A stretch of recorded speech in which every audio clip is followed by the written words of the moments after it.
Hello friends, this is Nisha Gilodia and you are watching me on Setu Studies. Friends, आज की class DSSB, KVS, NVS, RPSC first grade history in सभी exams के काम आएगी, साथ ही साथ TGT SST के लिए भी बेनिफिशियल होगी। तो चलिए शुरू करते हैं आज का टॉपिक। हमारा टॉपिक है the dark age feudalism in Europe, यानी कि यूरोप में सामंतवाद, अंधकार का युग।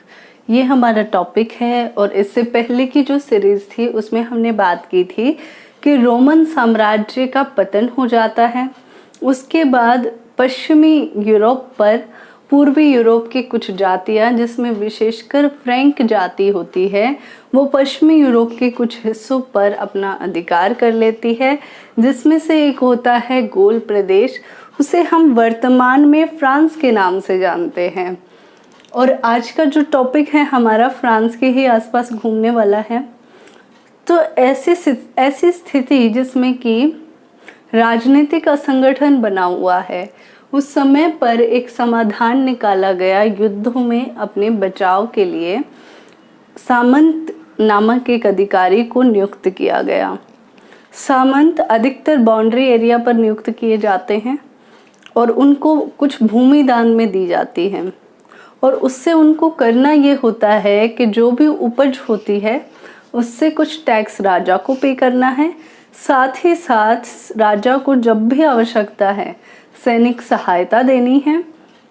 इसके अलावा जो भी क्षेत्र उन्हें मिला है उस पर उन्हें प्रशासन चलाना है, चाहे उन्हें चिकित्सा सुविधाएं उपलब्ध करानी है, चाहे उन्हें स्कूल्स बनवाने हैं, या फिर उन्हें कृषि को किस तरीके से डेवलप करना है, या ये कह लीजिए शिल्प के क्षेत्र में उन्हें क्या काम करना है।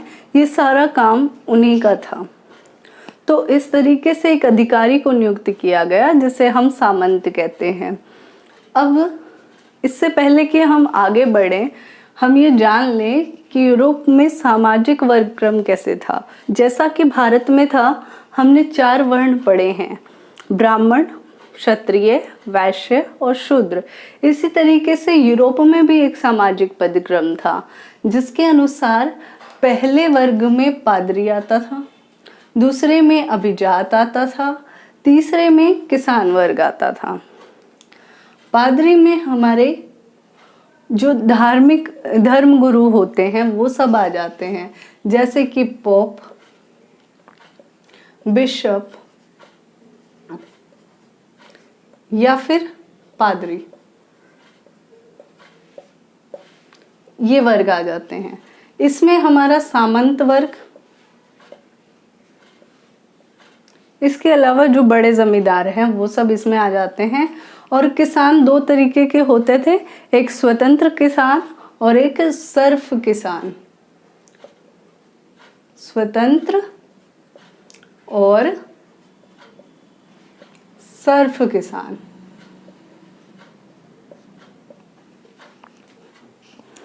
अब एक विद्वान हुए हैं आबिस हिल्डेगार्ड। ये 12th सेंचुरी में हुए थे और ये थे बिंगेन के। बिंगेन कहाँ है? जर्मनी में है। जर्मनी, जैसे कि ये जर्मनी और यहाँ से गोल प्रदेश, इधर जर्मनी है, तो ये इधर बॉर्डर पर बिंगेन स्थित है। यहाँ पर अगर आप मैप में देखेंगे तो आपको ऐसा ही कुछ नजर आएगा कि इस तरफ जर्मनी है, इधर गोल प्रदेश यानी कि फ्रांस है, और इसके बॉर्डर पर यहाँ पर बिंगेन है।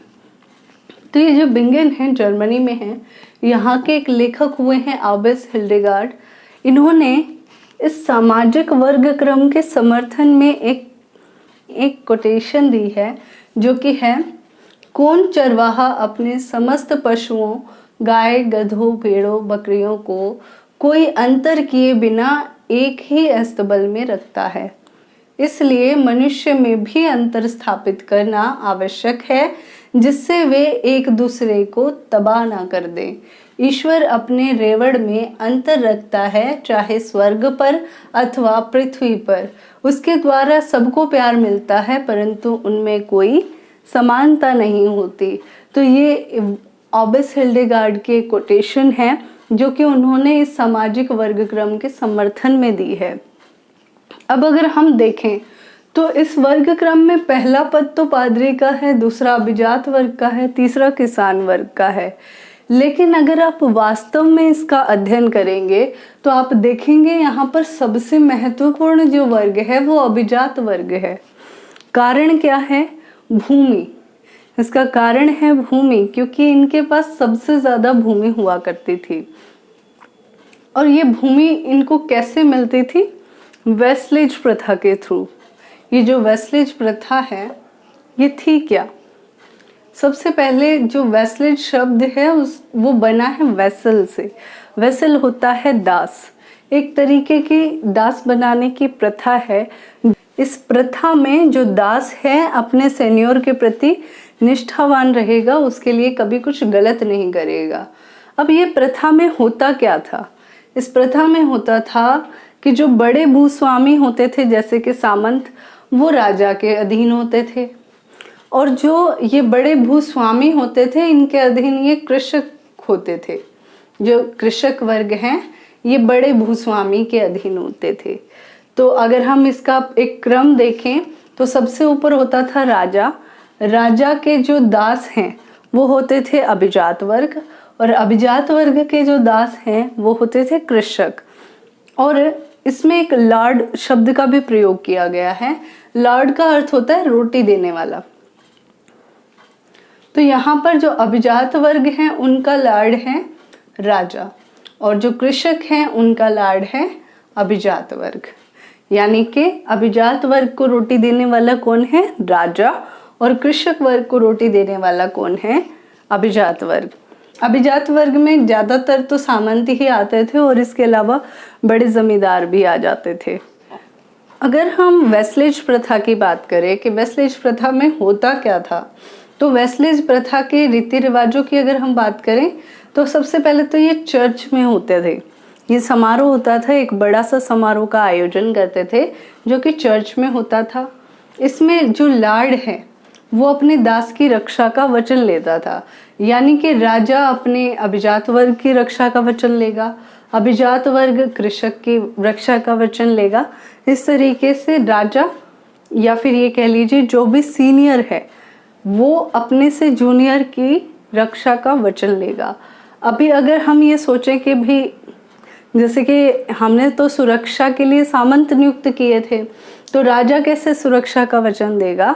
लेकिन अभी तक राजा थोड़ा पावर में है। धीरे धीरे सामंत की जो शक्तियां हैं वो बढ़ने लग जाएगी और राजा थोड़ा वीक होता हमें नजर आएगा।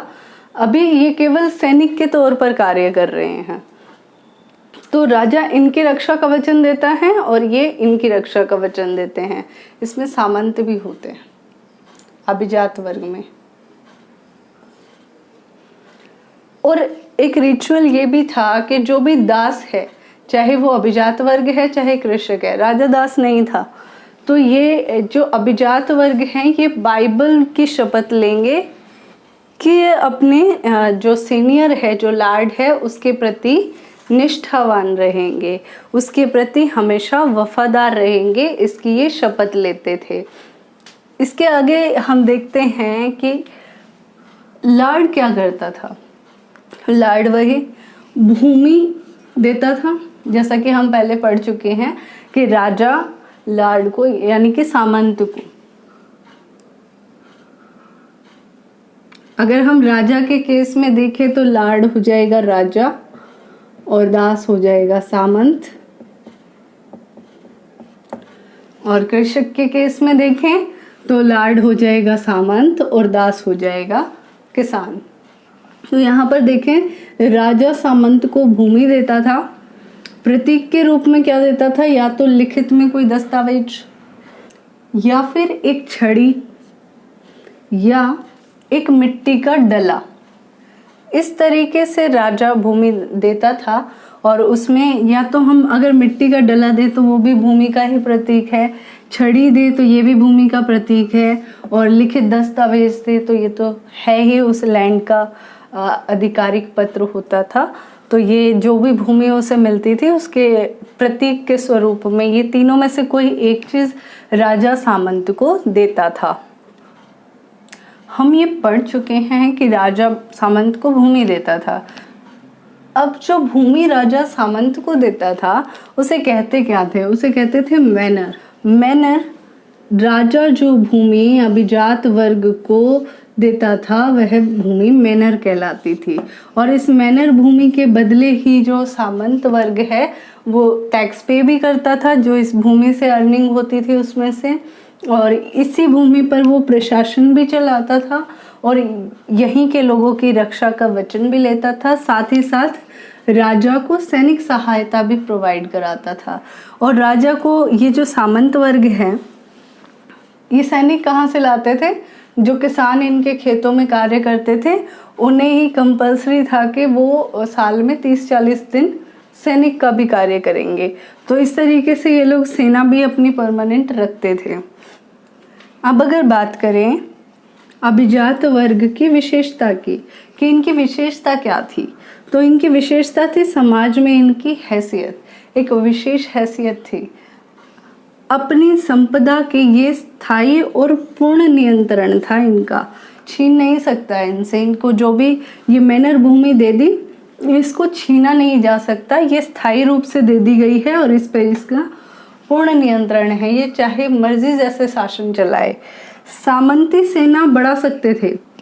अब जो ये अभिजात वर्ग है इनकी जो सेना है वो ये नहीं है कि इतनी ही रहेगी, ये अपनी मर्जी से बढ़ा सकते हैं अपनी सेना को, साथ ही साथ मुद्रा भी चला सकते हैं।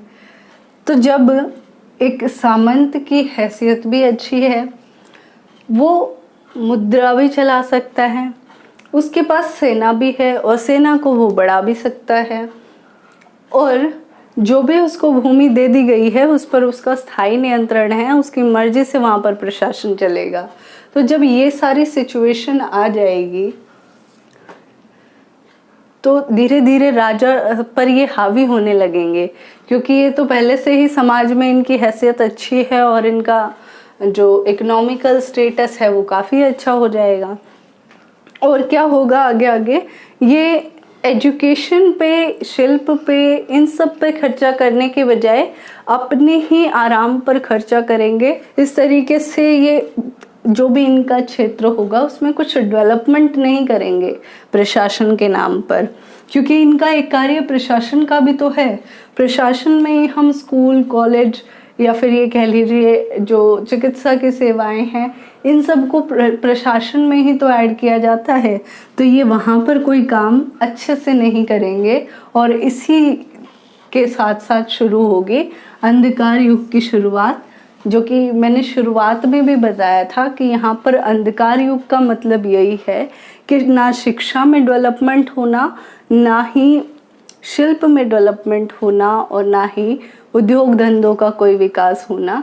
इस तरीके से यहाँ पर अंधकार फैलेगा, लोगों की जीवन शैली में कोई विकास नहीं होगा। इस वजह से इस काल को अंधकार युग कहा जाता है।